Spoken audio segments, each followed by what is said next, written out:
Bisa pengen ngetes juga. Juara 1 mana?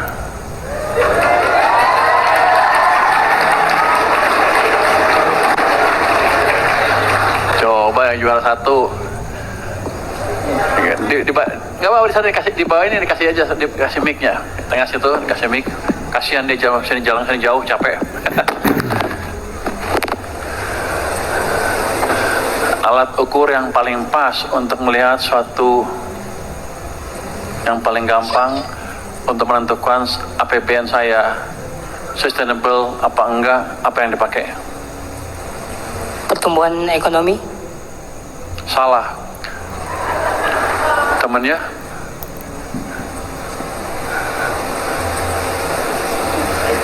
Ayo, saya kasih waktu 5 detik deh untuk diskusi. Postur APBN. Apa? Postur APBN. Salah. Sebelahnya? Nggak bisa. Ayo tebak aja, salah nggak apa-apa, nggak didenda kok. Anggaran. Anggaran. Oh, anggarannya APBN-nya. Salah. Berarti pertanyaan paling inti dari itu nggak terjawab. Berarti Pak Arief nggak ngajarin dengan benar nih Pak Arief. Gimana sih? Oke, kita satu silakan duduk. Kita kasih kesempatan. Oke, silakan, terima kasih. Ini bukan berarti Anda jelek ya. Yang ngajarin aja nggak becus tuh Pak Arief tuh. Juara 2, berdiri. Coba pertanyaan yang sama, jawabnya apa?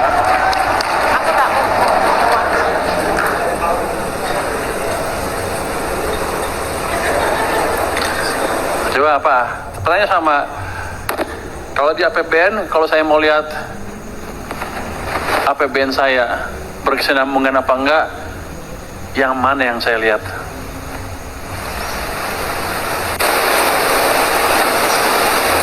Ayo, nggak apa salah juga, nggak apa, nggak didenda. Anda jangan takut, kita nggak ada yang tahu. Makanya saya nanya. Apa? Pembangunannya kayak proyek infrastrukturnya jalan atau enggak? Salah. Sebelahnya. Hasil pelaksanaan di lapangannya. Salah. Sebelahnya. Melalui tingkat inflasinya perhitungannya. Salah. Oke, silakan duduk.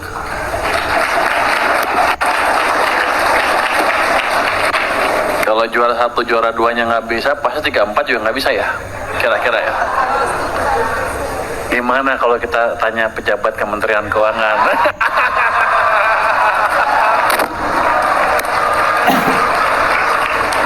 Kalau mereka nggak bisa jawab, kenaikan pangkatnya kita tunda. Coba Ibu Puspa, coba jawab Bu Puspa, apa yang saya lihat? Izin Pak, pertama primary balance-nya, kemudian pertumbuhannya Pak. Wah, dia pinter. Tapi nggak dapat tadi ya. Jadi kita lihat primary balance yang utama, begitu positif, kita anggap anggarannya berkesinambungan. Yang lain kita nggak peduli. Sebutnya itu kalau melihat. Tapi selama ini kita sering negatif terus kan, sekarang negatif terus kan. Jadi anggaran kita selama bertahun-tahun didesain untuk tidak berkesinambungan. Anda tahu nggak? Tahu nggak itu? Nggak tahu ya? Memang kita nggak becus. Tapi itu melihat keadaan ekonomi, kita perlu apa? Biasanya kalau primary surplusnya defisit, itu biasanya kita artinya membutuhkan untuk memberi dorongan ke ekonomi. Biasanya kalau ekonomi lagi susah, itu kita buat defisit. Tapi nggak boleh terus-terusan. Kebijakan yang bagus adalah pada suatu saat primary surplusnya dibuat positif. Jadi kira-kira itu. Mau tanya lagi? Mau pertanyaan lagi? Ada yang mau tanya lagi nggak? Apa ya? Sekarang kan saya mau nanya lagi nih.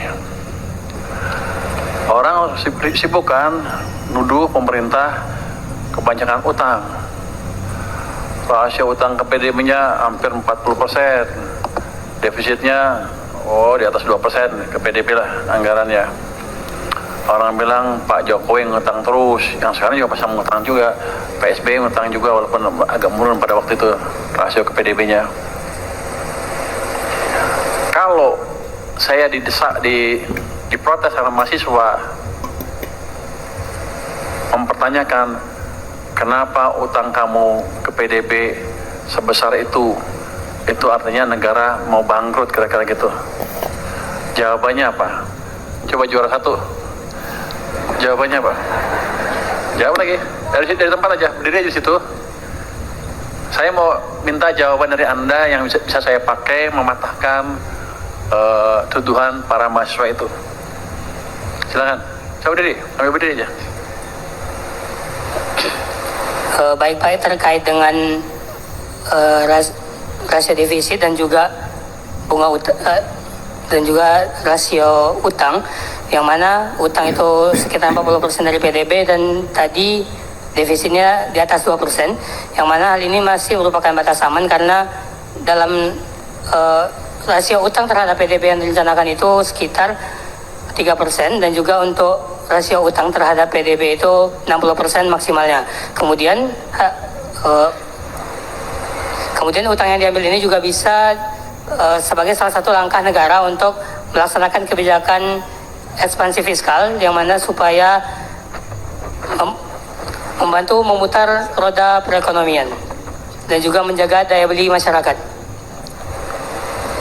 Udah. Ya 26% lah.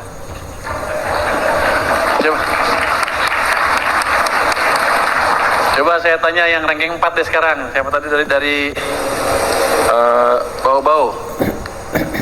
Jawaban Anda apa? Biar saya kelihatan bagus gitu. Emang udah jelek, tapi gimana biar kelihatan masih bagus, masih bisa bertahan kalau ditanya orang? Kami rasa kami setuju dengan jawaban dari Man IC Kota Batam. Kalau tadi rasio maksimal utangnya masih di bawah angka yang tidak normal, yaitu hanya 40% dari yang seharusnya maksimal rasio utang hanya 60% dan defisitnya masih di angka, walaupun sudah mendekati 3%, masih di angka yang belum normal, belum melebihi batas, yaitu 3% dari PDB. Maka dari itu jika mahasiswa melakukan protes, kita bisa menjelaskan kalau hal ini kita belum melebihi batas walaupun utangnya negara itu sangat banyak. 25% juga. Kalau tanya Puspa, pasti Puspa tahu ya. Oh, dia pegang itu lama ya. Kayaknya dia pegang itu lama. Coba saya tes. Puspa tahu nggak? Saya mesti apa jawab? Ke mahasiswa biar saya nggak pusing. Puspa yang jawab sekarang. Lu makanya jangan ngobrol terus lu. Dia ngobrol gimana sih? Nggak tahu. Ya udah. Yang ranking 3 dari mana tadi? Samarinda. Baik Pak Purbaya, kalau boleh kami melanjutkan jawaban dari teman-teman. Seperti yang pernah dibilang Pak Purbaya, kalau kondisi ekonomi kita ini lagi lesu, konsumsi masyarakat tuh lagi turun. Nah, sesuai dengan konsep belanja negara itu ada namanya balance budget over cycle, di mana anggaran kita tuh dalam jangka panjang secara rata-rata dirancang agar berimbang. Maksudnya gimana? Ketika kondisi ekonomi kita lagi lesu, maka kita pemerintah menaikkan belanja negara dengan tujuan meningkatkan konsumsi dan menciptakan efek multiplier sehingga ekonomi kita naik dan bisa berjalan dan sektor-sektor vital kita itu dapat meningkat.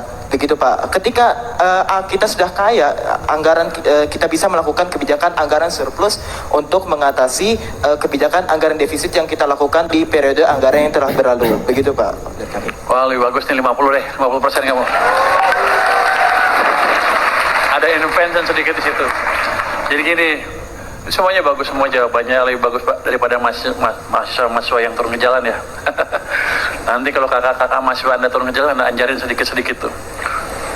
Mungkin DPR juga. Direkam ya? Tadi kan nggak kedengeran.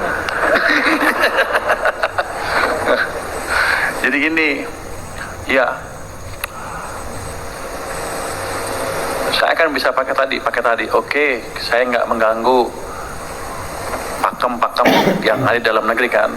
3% dari PDB defisitnya, 60% di bawah 60% dari PDB utangnya. Tapi ada yang lebih bagus lagi, kalau kita lihat seluruh dunia, nggak ada yang seketat kita sekarang.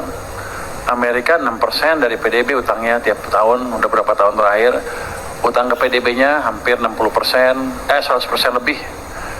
Jepang mirip-mirip, rasio utang ke PDB-nya 275-250%.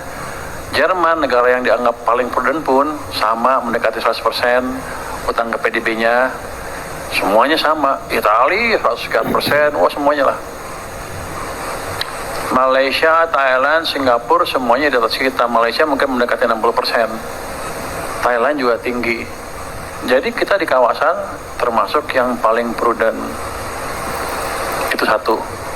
Yang kedua, saya bisa ajarin lagi begini. Acuan itu dipakai untuk apa sih? Dulu ada studi di ekonomi fiskal, yang saya nggak tahu ada studi ekonomi fiskal, nggak ada. Saya belajar economics, ada bagian fiskalnya. Di situ sebetulnya kenapa sih perlu rasio-rasio itu? Itu untuk mengukur suatu negara bangkrut apa enggak. Acuan yang nggak ada. Ya dipakailah utang ke PDB, ini PDB, tapi acuan suatu negara bangkrut apa enggak tuh nggak clear. Apakah kalau di atas 60% ke PDB, per PDB rasio utangnya negaranya bangkrut? Enggak, lihat tuh. Jepang, Amerika, Jerman, seperti itu semua kan. Negara sekeliling kita seperti itu. Jadi, besaran-besaran itu dipakai oleh lembaga pemerintah untuk melihat kesinambungan suatu anggarannya, sebenarnya untuk mengukur suatu negara itu mau bayar utang atau mampu bayar utang, itu aja. Jadi walaupun utang kita besar, kalau kita mampu bayar utang ya udah peringkatnya tetap bagus. Kayak Amerika masih triple A kan, walaupun turun 1. Jerman juga masih triple A, rasionya seperti itu, besar-besar semuanya.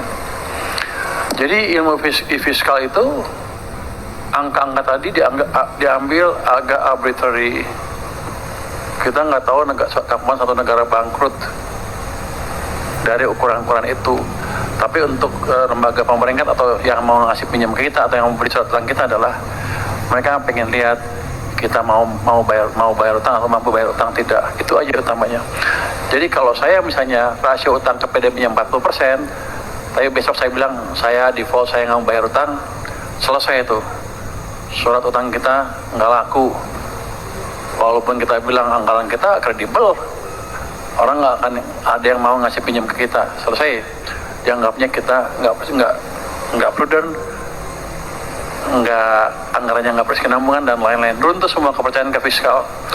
Jadi yang kita mesti jaga itu, apakah saya bisa bayar utang atau saya mau bayar utang. Dua itu. Dan misalnya saya kepepet karena kondisi ekonomi memburuk, saya mesti ekspansi supaya ekonomi yang nggak hancur, terus defisit saya lebarkan di atas 3%, ya undang-undangnya mesti betul ya, kita mesti perpu kali. Tapi dari sisi praktek internasional, ngaco apa enggak? Enggak juga. Suatu saat mungkin kita akan menghadapi keadaan itu nanti, kalau bukan sekarang ya, bukan zaman saya yang jelas. Kalau gue mah jago, ekonomi pasti bagus terus, naik terus.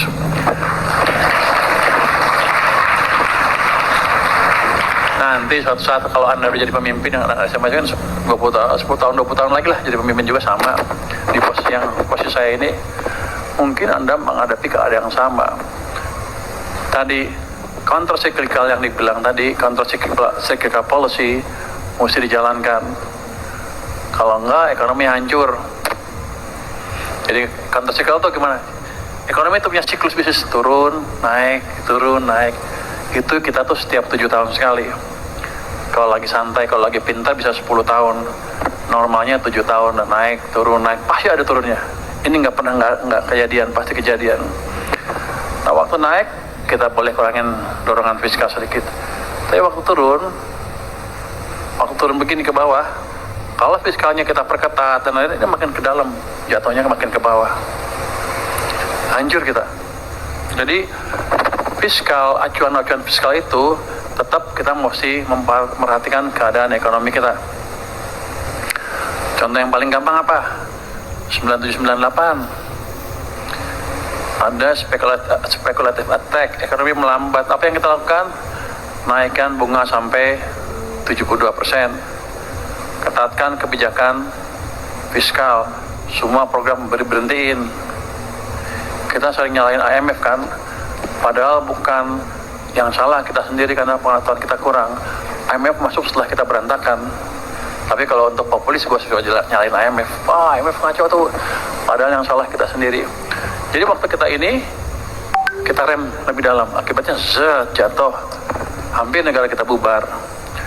Ekonomi mengalami kontraksi 13,1% terdalam di kawasan. Padahal kita yang diserang terakhir.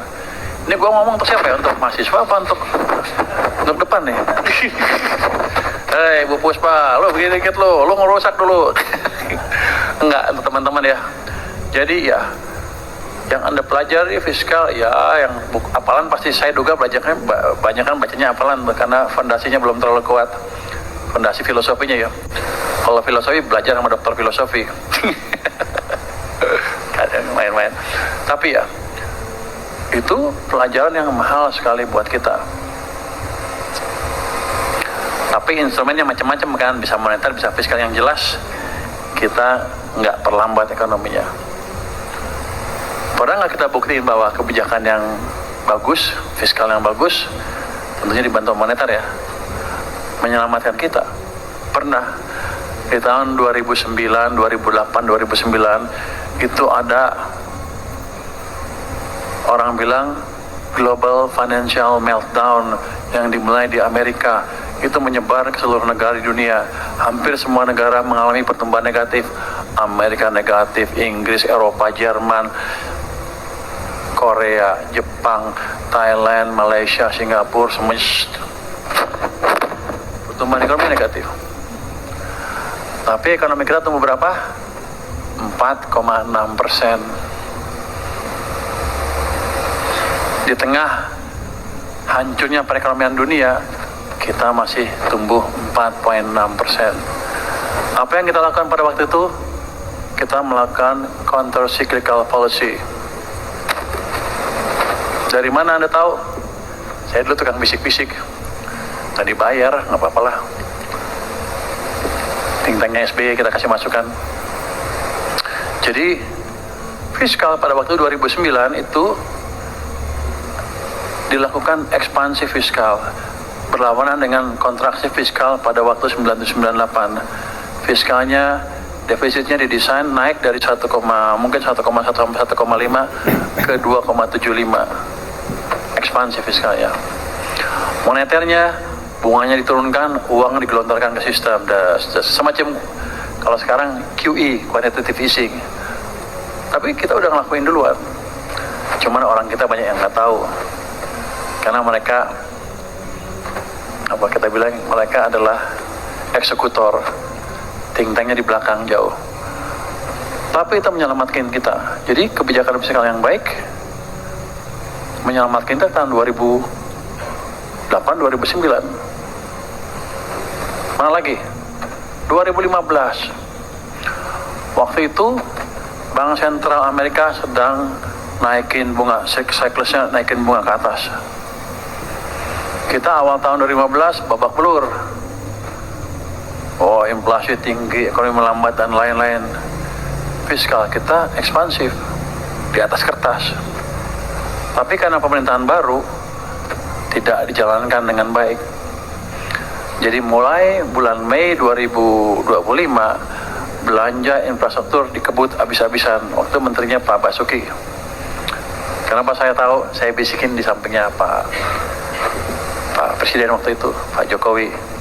Nggak dibayar lagi, nggak apa-apa lah. Tapi fun. Artinya apa? Fiskal, walaupun kelihatannya santai, tiap tahun ribut, dihajar DPR, itu menentukan masa depan kita.